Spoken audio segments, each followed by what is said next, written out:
Hi everyone, this is me Kamni and you are watching me on my YouTube channel Learn with Kamni। आज हम करने वाले हैं basically literary terms. Literary terms जो है वो आपके ग्रेजुएशन में as well as post graduation दोनों में ही आता है। अगर आप पोस्ट ग्रेजुएशन कर रहे हैं इंग्लिश से तो लिटरेरी टर्म्स का एक अलग से ही सब्जेक्ट होता है जिसमें आपको ये पढ़ने होते हैं और इनके एग्ज़ाम्स होते हैं। बट ग्रेजुएशन के लेवल पे ये एग्ज़ाम्स के अंदर आता है, 9 मार्क्स का क्वेश्चन होता है ये। तो लिटरेरी टर्म्स जो हैं वो आपके दोनों में ही काम आने वाले हैं। तो बेसिकली आज की वीडियो होने वाली हमारे लिटरेरी टर्म्स के ऊपर। मैं 1 बाय 1 सारी लिटरेरी टर्म्स कवर करूंगी with example and with Hindi translation, ताकि आपको बहुत अच्छे से लिटरेरी टर्म्स समझ आ जाए। तो बिफोर स्टार्टिंग द वीडियो, अगर आप मेरे चैनल पे न्यू हैं तो चैनल को सब्सक्राइब ज़रूर कर लीजिएगा और बेल आइकन को भी प्रेस कर दीजिएगा ताकि आने वाली वीडियो की नोटिफिकेशन आपको जल्द से जल्द मिल सके। तो चलिए स्टार्ट करते हैं वीडियो। लिटरेरी टर्म्स में जो पहला हमारा लिटरेरी टर्म्स होने वाला है वो है एलिगरी। ठीक है, एलिगरी होता क्या है? तो एलिगरी होता है, an allegory is a kind of narrative in which the story operate at 2 level. यानी एलिगरी एक काइंड ऑफ नैरेटिव है, ठीक है, यानी जिसे सुनाया जाता है। ऐसी एक स्टोरी है जो 2 लेवल पे ऑपरेट होती है। One is a simple story, ठीक है, एक सिंपल स्टोरी होती है, but it has it reference to another story which has a mythological, historical, cultural reference. ठीक है, एक स्टोरी सिंपल होती है बट दूसरी जो स्टोरी होती है वो उसका रेफरेंस होती है। ठीक है, a person can understand and enjoy one story without knowing the other. ठीक है, एक पर्सन वो एक स्टोरी को एंजॉय कर सकता है उसकी रेफरेंस स्टोरी जाने बिना। But if he knows the other reference, his enjoyment of the simple story increases। जब उसे दूसरी स्टोरी का रेफरेंस पता चल जाता है तो उसकी enjoyment की जो लेवल है वो और ज़्यादा इंक्रीज हो जाता है। तो बेसिकली जो एलिगरी है वो एक स्टोरी, एक ऐसी स्टोरी है जिसका एक रेफरेंस स्टोरी है, यानी एक बड़ी स्टोरी के अंदर एक छोटी स्टोरी हम कह सकते हैं। जैसे कि एग्जाम्पल, आपका बहुत अच्छा एग्जाम्पल है बाहुबली। ठीक है, तो बाहुबली 1 जो है वो किसका रेफरेंस है? बाहुबली 2 का रेफरेंस है।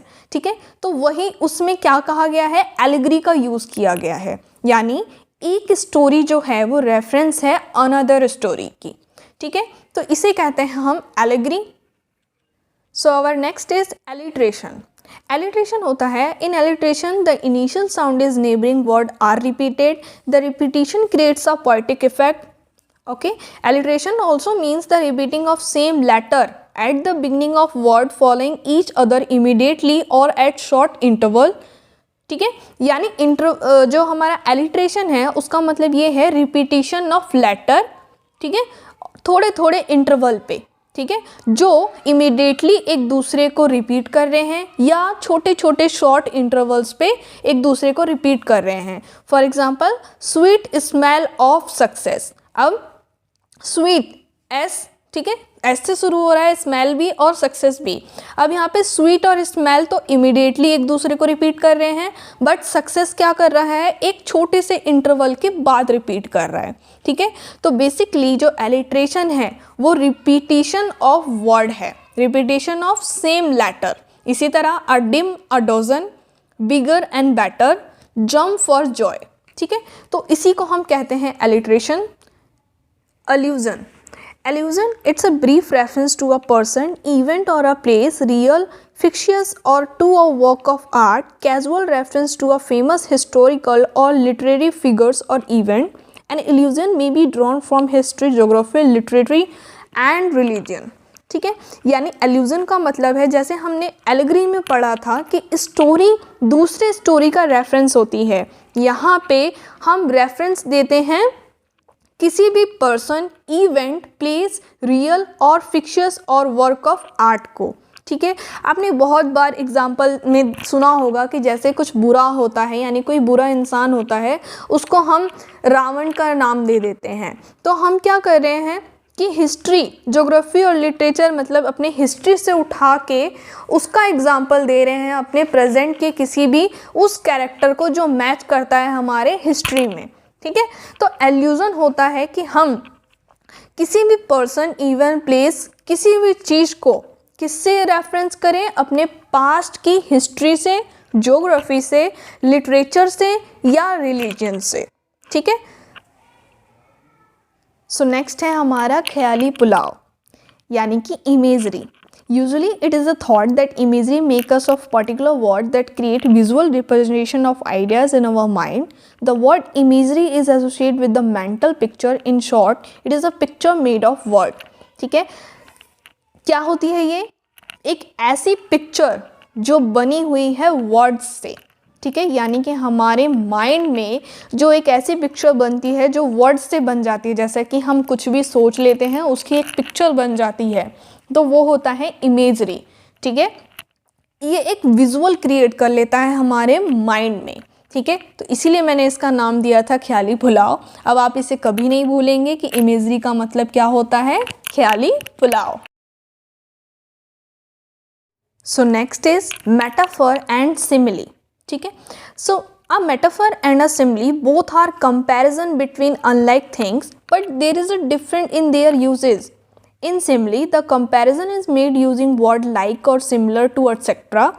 In metaphor, such word are not used. यानी जो मेटाफर और सिमिली होते हैं वो दोनों ही कंपैरिजन के काम में आते हैं, बट सिमिली और मेटाफर में एक छोटा सा डिफरेंस होता है कि जो सिमिली है, ठीक है, उसमें जब हम कंपैरिजन करते हैं तो उसमें हम लाइक और एज या सिमिलर का यूज़ कर लेते हैं, बट मेटाफर में ऐसा कोई भी वर्ड यूज़ नहीं किया जाता। For example, the sentence she is beautiful like the moon is simile, क्योंकि यहाँ पे हम लाइक का यूज़ कर रहे हैं तो ये हमारा सिमिली होगा। But when we say that she is moon of the city is a metaphor, यहाँ पे हम लाइक एज सिमिलर किसी का भी यूज़ नहीं कर रहे, बट दोनों ही हम कंपेयर कर रहे हैं किससे, मून से। She is moon of the city is a metaphor. Video enjoy कर रहे हैं तो कमेंट करके मुझे ज़रूर बताइएगा और लाइक ज़रूर कर दीजिएगा। आपकी कमेंट मुझे हमेशा ही एनकरेज करते हैं। तो आइए अपना नेक्स्ट देखते हैं। So next one is flashback. अब फ्लैशबैक क्या होता है? Flashback is an action that to show that an event happened at an earlier time which is necessary to better understanding of story और novel. Sometime the whole story is narrated in flashback. अब flashback एक ऐसा action होता है, ठीक है, show action that to show that an event happened at earlier time which is necessary to better understand of the story or novel। ठीक है, यानी कि फ्लैशबैक आपने काफ़ी मूवियों में भी देखा होगा, पीछे जाना और जो स्टोरी है उसको अच्छे से समझना। ठीक है, sometimes the whole story is narrated in flashback. काफ़ी सारी जो ऐसी स्टोरीज़ हैं, ठीक है, वो फ्लैशबैक में ही लिखी जाती हैं।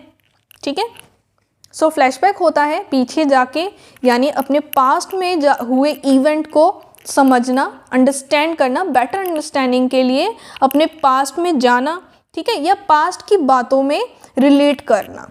Next one is analog. An analog is the comparison of two pair which the same relationship. The key is to ascertain the relationship between the first, so you can choose the correct second pair. Part to whole opposites results of are two of types relationship you should find। अब analogue क्या होता है? Analogue होता है दो pair के बीच में comparison करना। ठीक है, example, hot is to cold as fire is to ice. ठीक है, इसी तरह से Nehru is Bharat, Nehru is to Bharat, Gandhi is to Ram, यानी नेहरू हैं जो भरत की तरह हैं but Gandhi is to Ram. इसी तरह हॉट जो है as a fire and cold as an ice, यानी दो पेयर का कंपैरिजन हमारा कहलाता है एनालॉग।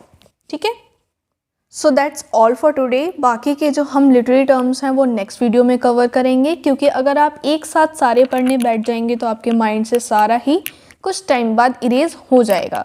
तो अगर आप आज इसको कर लेते हैं अच्छे से, एक बार आप इनको लिख के भी प्रैक्टिस कर लेते हैं तो बहुत अच्छे से आपको याद हो जाएंगे, आप इन्हें कभी नहीं भूलेंगे। So keep watching my videos. We will meet soon. Bye bye.